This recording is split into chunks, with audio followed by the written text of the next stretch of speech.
So hello and welcome to Across the Desk with Elizabeth Plouffe. My guest today is Hazel Van Der Werken.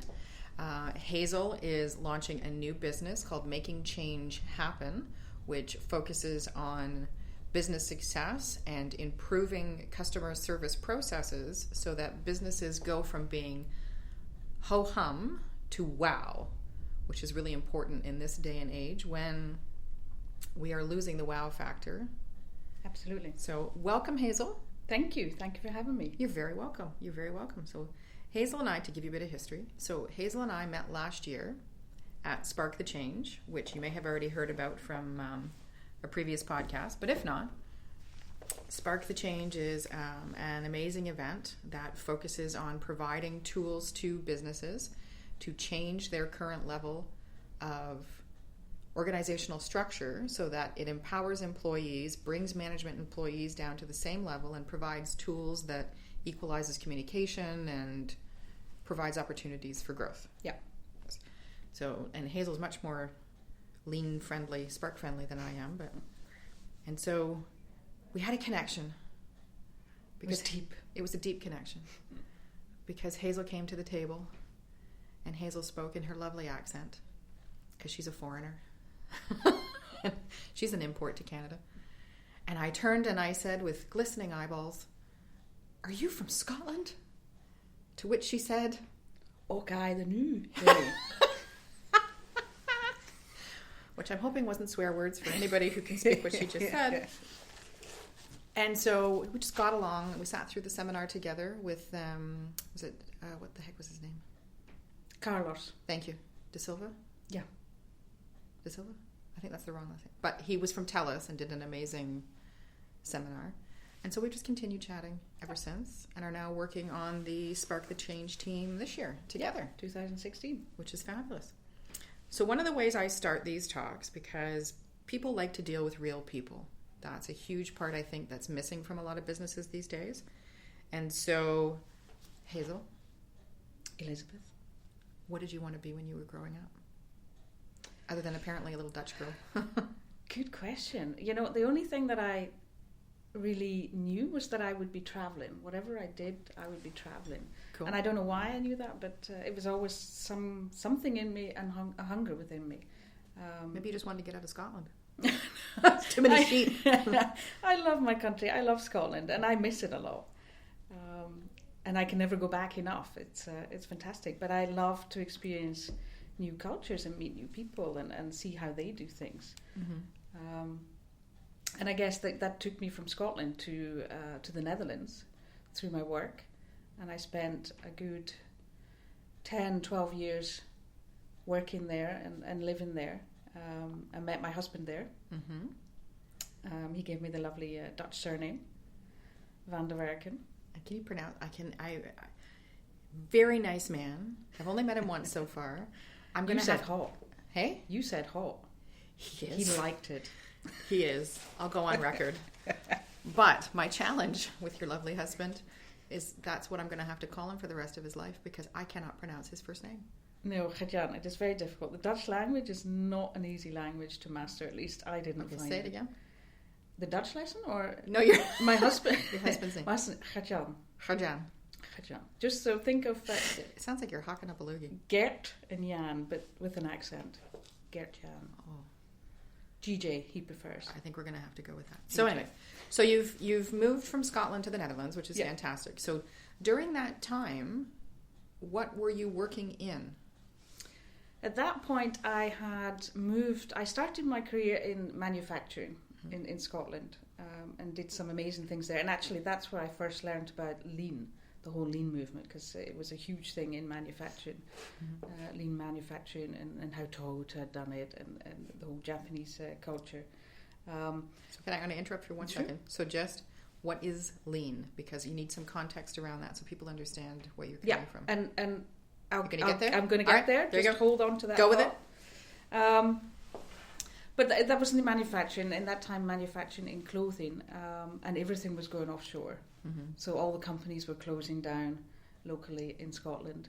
And I had been fortunate enough that I had done a lot of initiatives in the companies, in those manufacturing companies, with a link to IT and technology, where we implemented a lot of systems And that gave me my jump into the world of technology, the world of IT. And I moved into a company that created software for telecommunication companies. It was a CRM and billing system. So you've got a really extensive, that's more than I ever know. You've got a really extensive background in IT. I got around. You got I got around. Don't need to know about your personal life. So yeah, and the company I was working for at that point in Scotland, kind of came to me and said, Hazel, how do you fancy doing, 3 days a week in the Netherlands, working for us, because they had a client there, a mobile company in the Netherlands. Oh, sure, okay, I didn't have any kids or anything there. I wasn't married, and that's how it started. And it grew from there. I had done also a lot of travelling in the manufacturing business just around the UK and Northern Ireland. But this was my first chance really to delve into a different culture and a different people.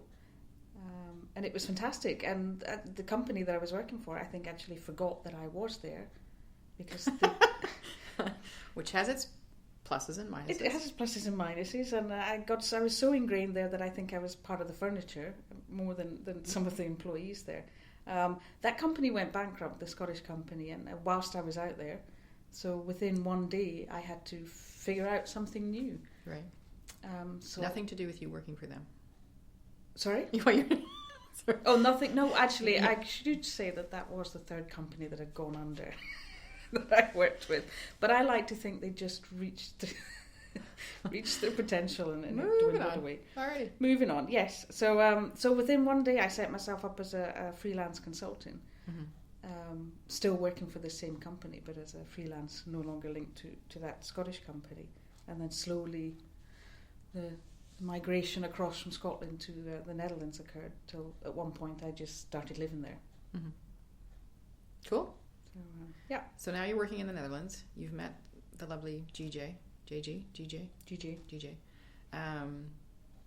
And babies come along, because you've got 3 beautiful boys. I have 3 boys. Finley, Mackenzie, and I always forget. Finley, Kenzie, and Maxwell. Maxwell, thank you.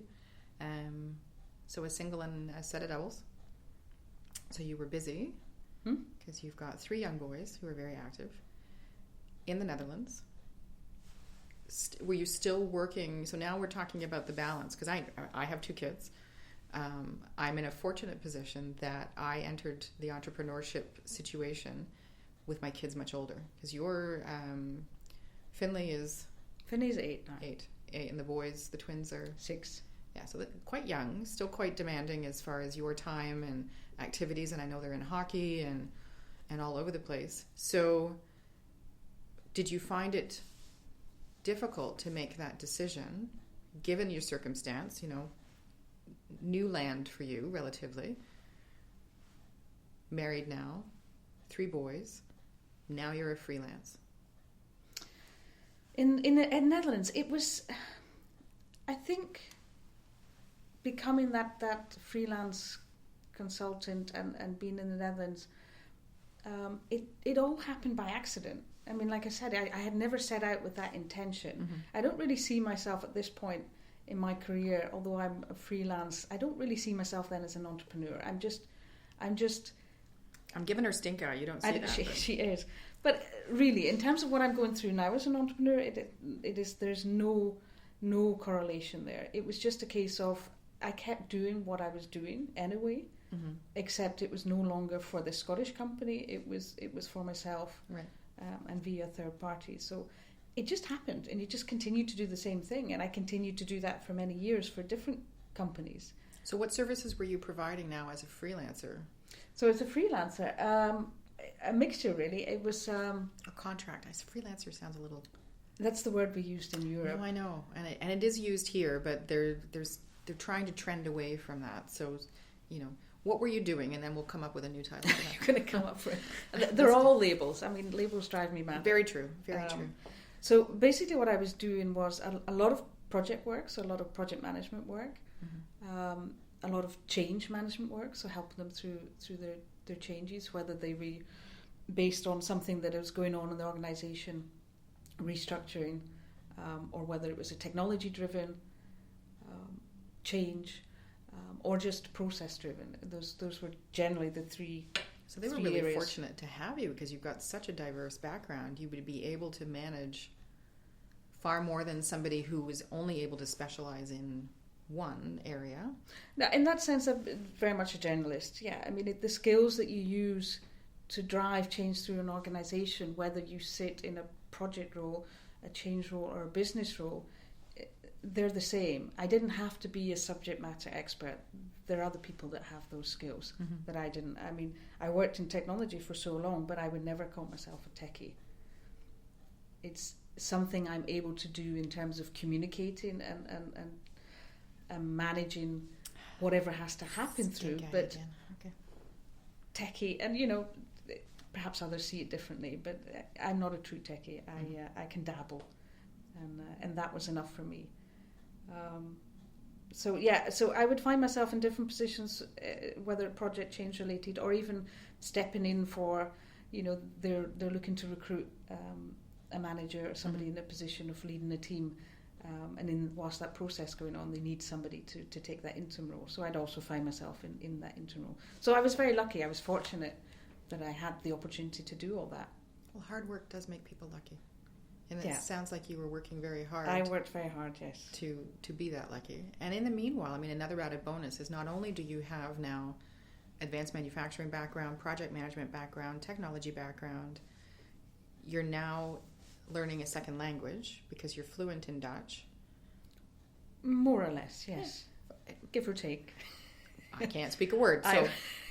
In that case, I'm fluent. Yes. No, I could work in the language, yes. And... So you also understand international business relations because having worked in Europe, that's a completely different, situation. When we had Jurgen Apollo at the first Spark, he lives in Belgium, doesn't he?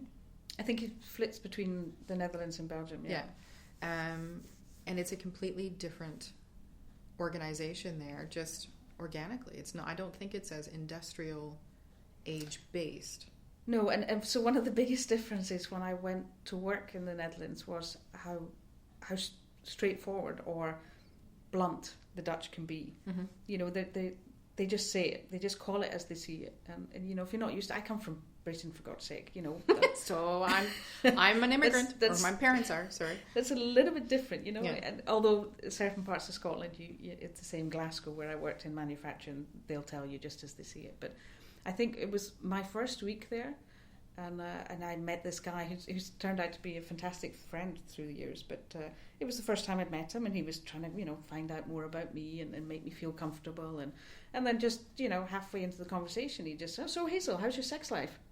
Hello. And I'm like, "Ooh, okay, these are not the kind of questions." Line crossing. Yeah. Woo! Red flag. Yeah, but it's just normal. But I'm wondering too, though, because I went for a job interview, and it got around that this particular organization intentionally asked those kinds of uncomfortable questions so that they could gauge your reaction, because you will in customer service roles and dealing with project management come across people who are either that socially inappropriate or it's just a cultural norm for them, whatever it is. And if you are going to be in that role, they need to know that you're not going to flip out and slap somebody or what have you. Which, you know what? People have been known to do. Yeah. And especially now where the iteration of your career has gone, that's a really interesting story. And I'm sure you handled it with much professionalism and aplomb and just carried on and gave him whatever answer was appropriate.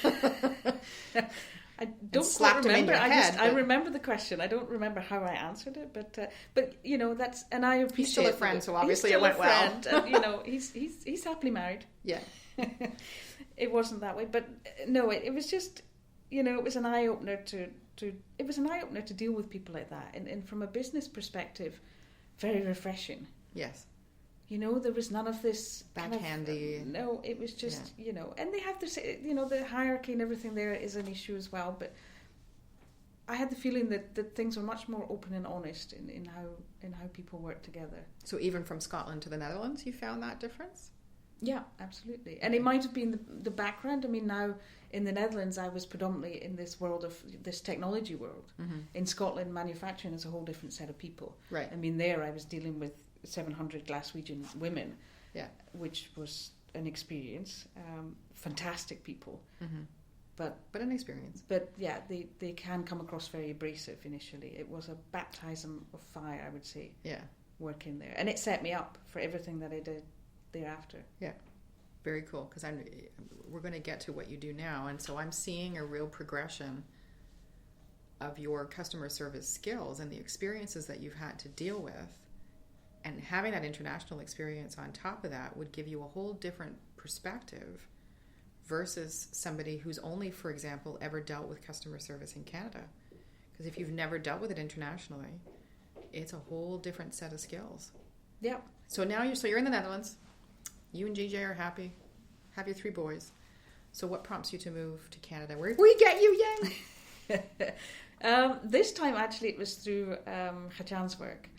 So through his work, he was offered the opportunity to come here to Canada. And we'd always said, when we met up and when we got together initially, that was something we wanted to do, was go and then experience together a new culture and a new country. The idea being that we'd go somewhere kind of tropical.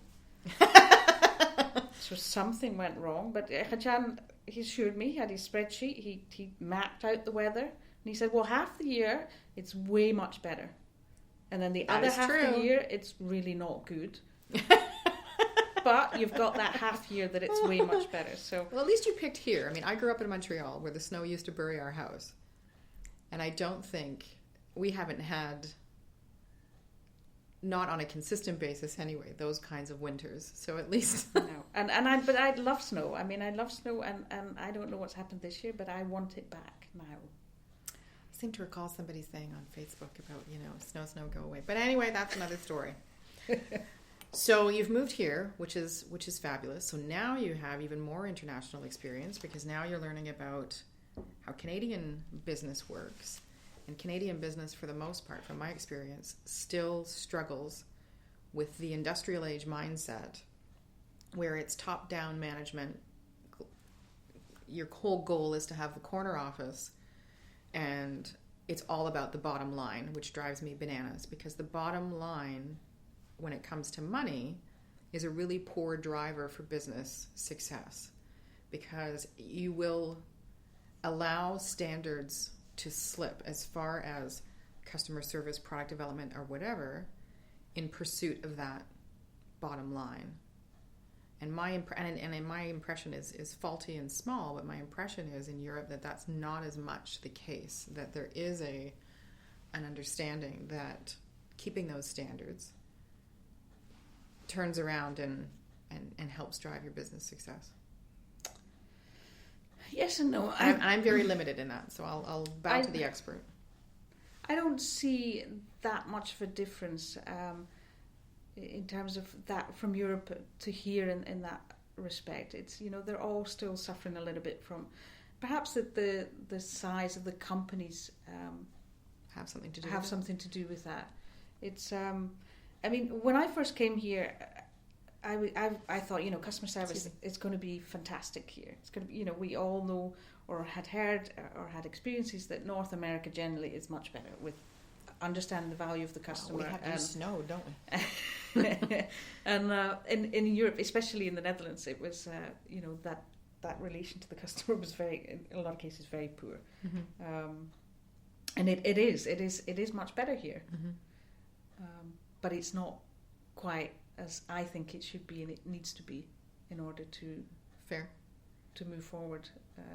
So when you came to Canada, what were you doing when you arrived? So what I was doing when I arrived, actually I was working at that point for a pharmaceutical company who'd asked me to come in and do some project work, change management work for them. They were reorganizing globally. So it gave me a great opportunity to travel. They had the 3 sites there, the Netherlands, Chicago, and they had Tokyo.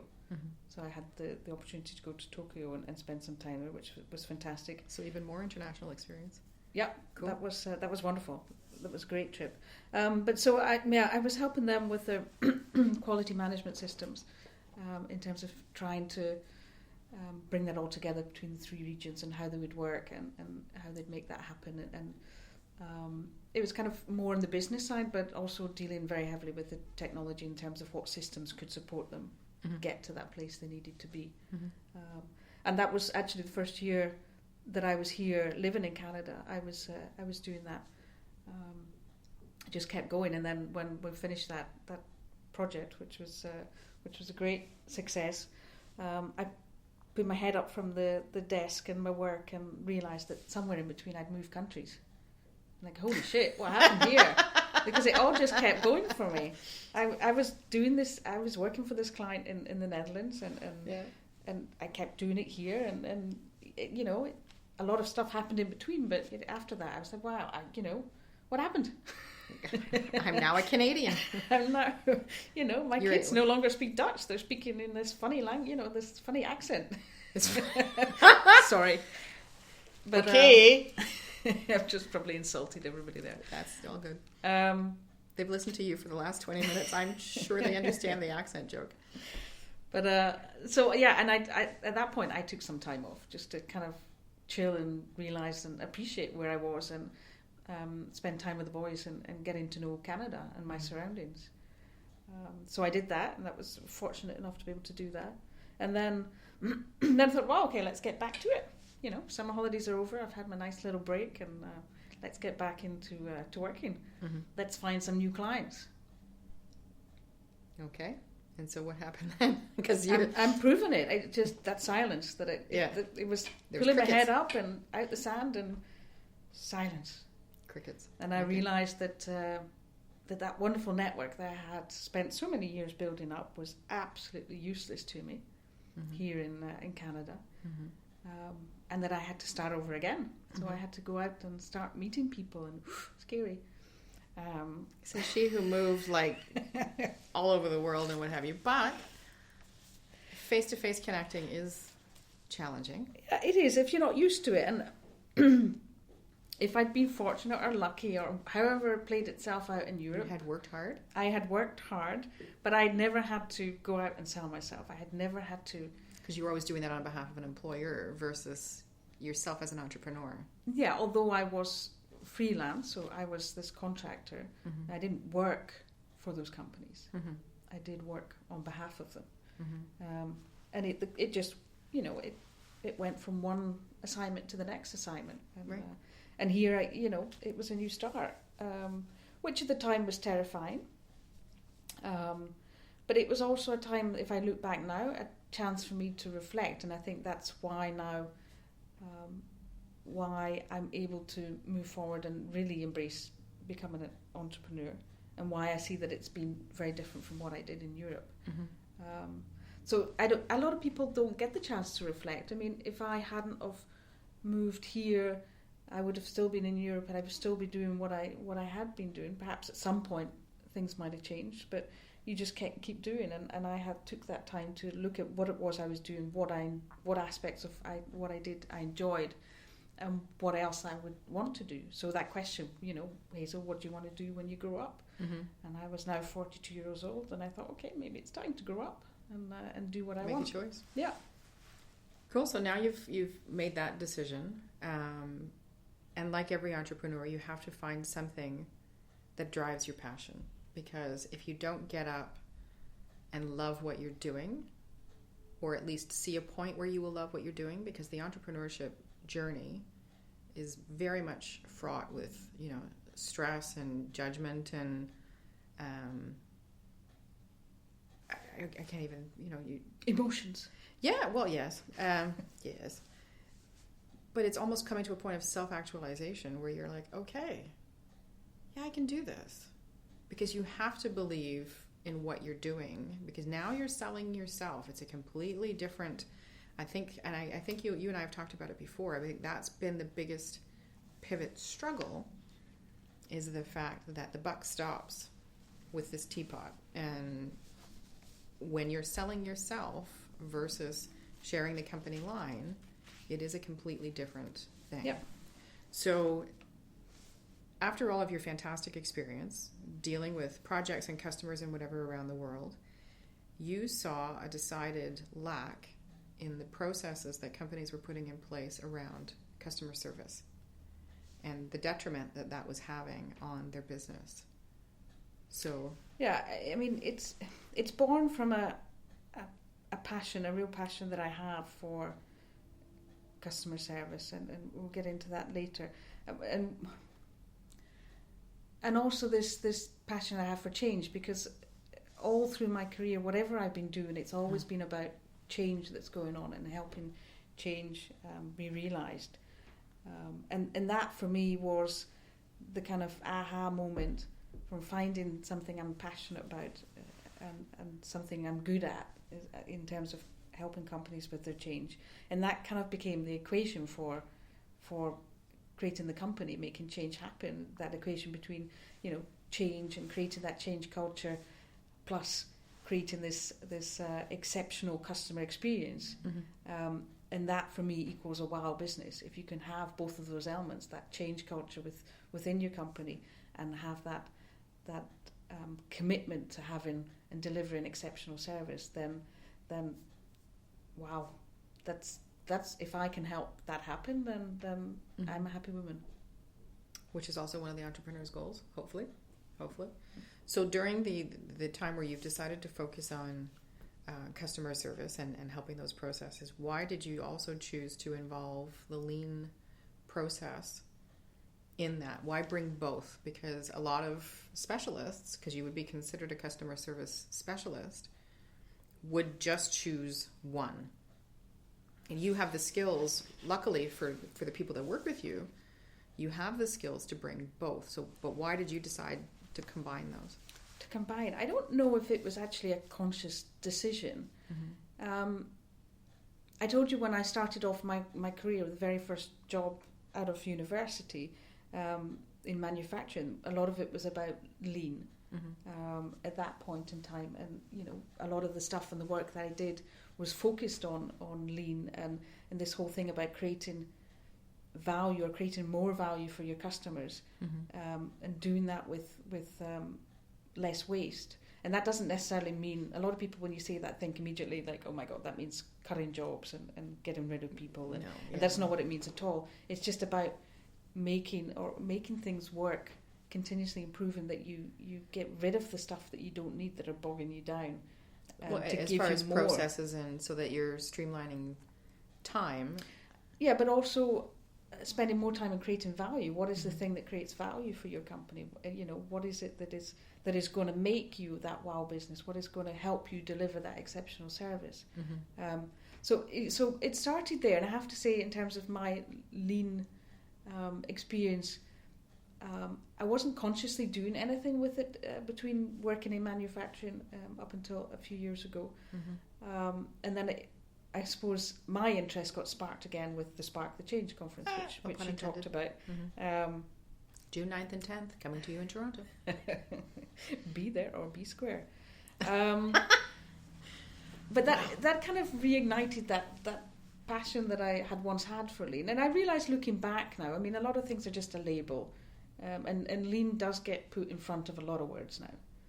You have lean startup, which is fantastic philosophy. You have lean healthcare, lean manufacturing, lean everything has. You start lean to wonder if the value behind the word lean gets diluted by being ascribed to probably many situations where it doesn't really fit. Well, I think, talking about lean, I think the Western world has had more difficulty trying to adapt to the philosophy, what it's really about, than our Japanese counterparts, where we're always trying to put labels onto it. And it's kind of been an up and down thing here in Western world, where we tried it the 80s, 90s, it became very popular, then it kind of fizzled out, and then it's had a rebirth again. But it is more of a philosophy. It's a mindset. It's about the way you behave and act and think, and that you are. It's very much at a basic level in terms of how you can strive to continuously improve as a business, over and over again. And what I love about it is that it's very much about the small things the small improvements you can make. And if you do enough of them, then you generate something that can really propel a business forward. Mm-hmm. But it doesn't have to be big, scary things. It's just small things. And if you can combine that with involving the workforce, that's where chances the key of is. Success are huge. That's where you get them involved from the start. And that's what all this lean, that's what lean means to me in terms of applying it to the approach that I take. It's just using a simple philosophy, mindset to bring people together to create ideas and changes. And one of the books, Jason Little, he's the head guru of Spark the Change. And the head sparker. He has a book that he's put together, the Lean Change Management, which sums up a lot of things. There's a lot of good stuff in there in terms of how you can help get those ideas and insights and get options out there and start experimenting. Without scaring the crap out of people. Yeah, exactly. It's very simple, and that's what I love about it, and that's what I am trying to adopt now in what I do with that focus now on the customer experience aspect.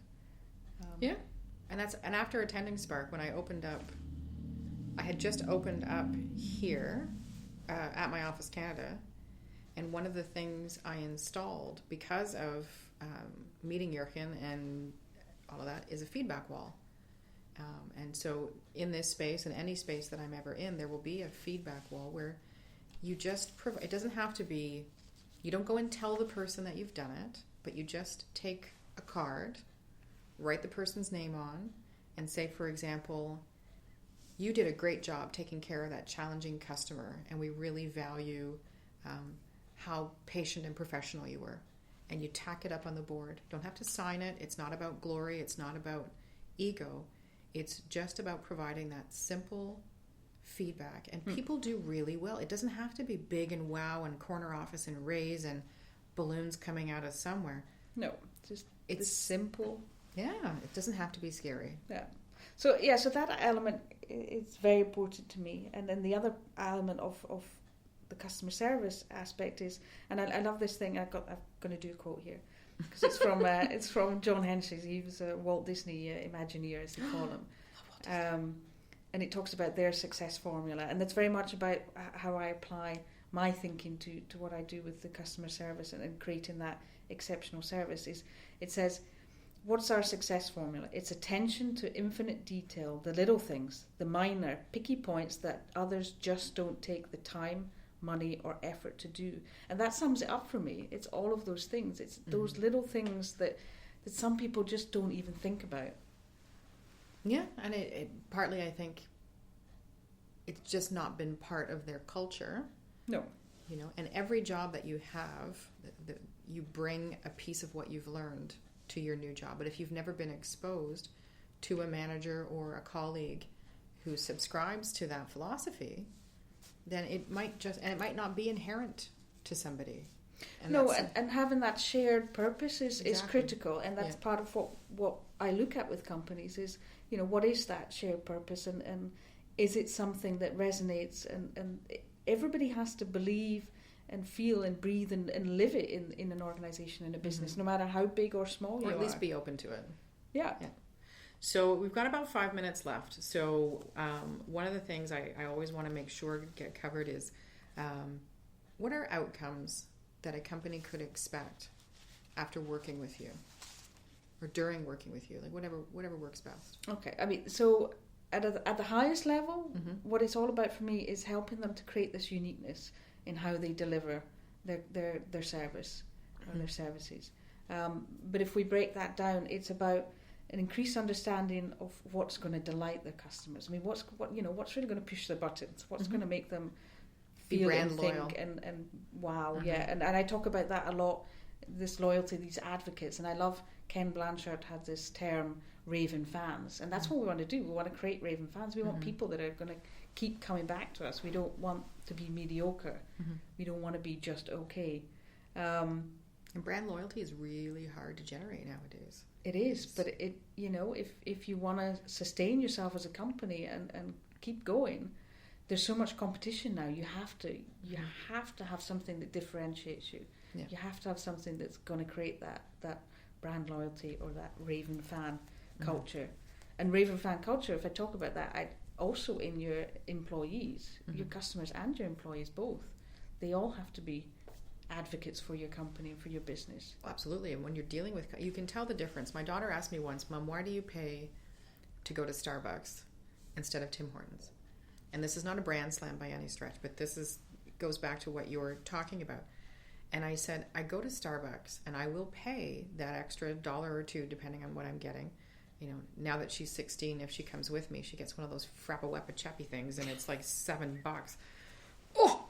But every time I go, whether they're faking it to making it or not, they're happy to see me. There's please and thank you. There's customer engagement. They joke with me. I spent 45 minutes yesterday. One of my favorite baristas at the Starbucks at Appleby in Fairview, Sandra, she's just phenomenal. We ended up walking out together because she was off her shift, and we talked for 45 minutes. Now, I'm a bit of a chatty Cathy, and she was laughing the whole time, which was great. But Tim Hortons, I walk in, and it's almost like it's a school cafeteria. And they just, and there is the obligatory, how can I help you? But it's a very detached process. And you feel very... There isn't that connection. Not at all. And I've had more than one experience where it's like I'm into an interruption versus the purpose of their day. And without me walking in to buy my bagel or my whatever, I'm sorry, sweetheart, but you don't have a job. So you should be happy to see me, not view me as a what have you. So I'm so behind, your goal of customer service, because not only having been in it myself, but been on the receiving end. We all are customers for one organization or another. Yeah, absolutely.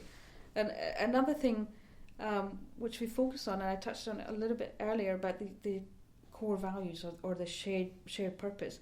So a lot of what we do is working on aligning that, because what's critical is that alignment between what your core values or purpose is as a company, that your employees feel that and understand it and know what to do with it. What does it mean for me? How does it make what I do in my work better?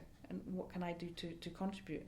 To the point that the outcome being is that your customers feel that. They feel it in the sense of that the way they are treated and how they are engaged within the company. And they will pay that extra couple of bucks. And they will, yeah. And even studies done recently that the 55% of people said that, they will pay extra to get exceptional service. They, if they can be guaranteed it, then they will pay a few bucks extra. So it's critical.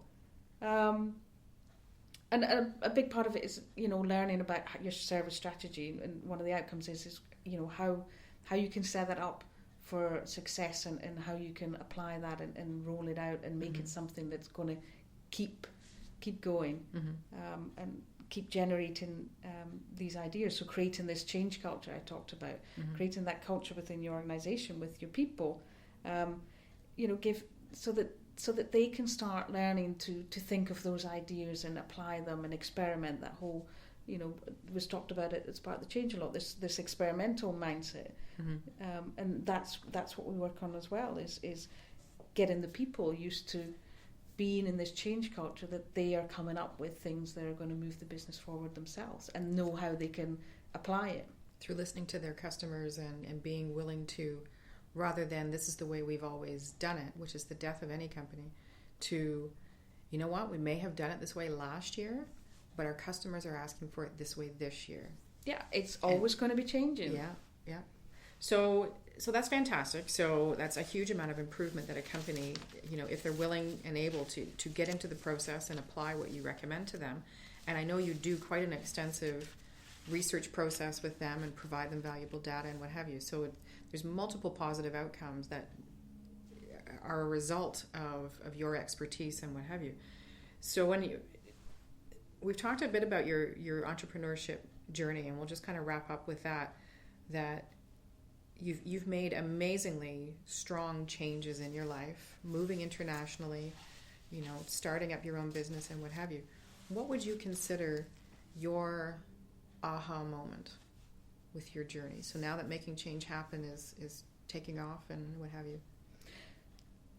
An interesting question, because I did have, and I called it my I'll be darned moment, which is the same thing. Mm-hmm.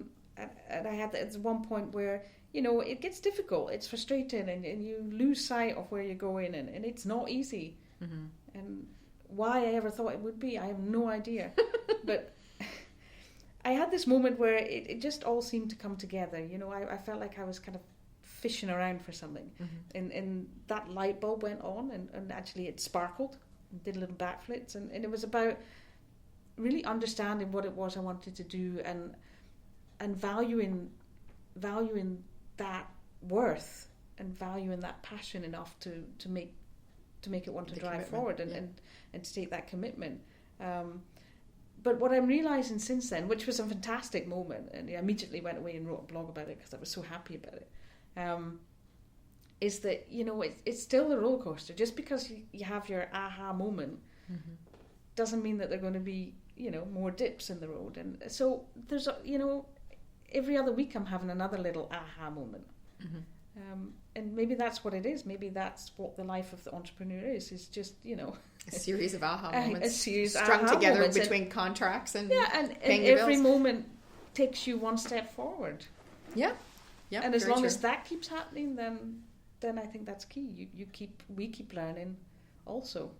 I have a fantastic mentor in one of my clients, and the day he signed the contract to take my first space here at My Office Canada, I was just doing like your moment there with the backflips and the whatever, and he looked at me and he smiled and he said, the highs will be really high and the lows will be really low. Yeah, and it's true. And he's a C-suite, multi-successful man who has had those holy fudge monkey moments where, is this going to happen?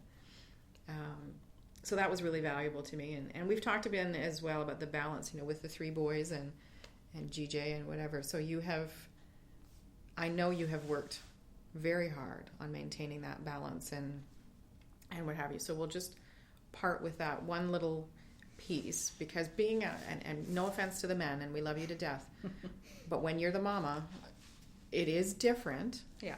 And you're my first mama entrepreneur. So as one mama entrepreneur to another, what are you doing right now to keep balance and not drink heavily? Although I'm Scottish, I drink heavily anyway. But let's move on from that point. I don't know. We're just having tea today, so we got nothing hard going on here. It's a juggling act, and it's not always balanced. It's not always perfect. In some ways, it swings more towards working on your work, and I think as long as you're consciously aware of everything that's going on, and when you see that it's out of balance, trying to bring it back in, it's juggling. It's just, agreed. I've got the balls up there, and sometimes you drop one. I never was a good juggler, by the way, but but it's brand new. I think the biggest thing I've learned there is I can't be everything to everybody all of the time. Yeah. And you hear it, and it's cliche, but it's true. But it is true. As long as you accept that fact and can still laugh about it, then that's and have the odd cup of tea with a fellow mama entrepreneur who will go, yep. Yeah, that day sucked. Exactly. Sharing it, because it gets lonely being an entrepreneur. I will say that. It gets lonely. It does. It does. So it does. Just sharing it is fantastic. And that's one of the reasons that this podcast exists. And we're going to wrap up now, because going through my own journey for the last year and a half, 2 businesses, 2 startups in less than 2 years, it is hard. It is joyous. It is nerve-wracking. It is inspiring. And I want to share with you real people, real stories, and real opportunities, which is the whole goal of Across the Desk. So thank you very much. Thank you. Hazel Van Der Werken. I have to get it in there, because I love that name. It just rolls off the tongue. So Hazel is at makingchangehappen.net. And that information will be available, or you can reach Hazel at makingchangehappen.net again. And so if you're looking to improve your company culture and your customer service process and have fantastic outcomes from somebody who's experienced, talented, and imaginative, get in touch. Thank you very much and have a fantastic day.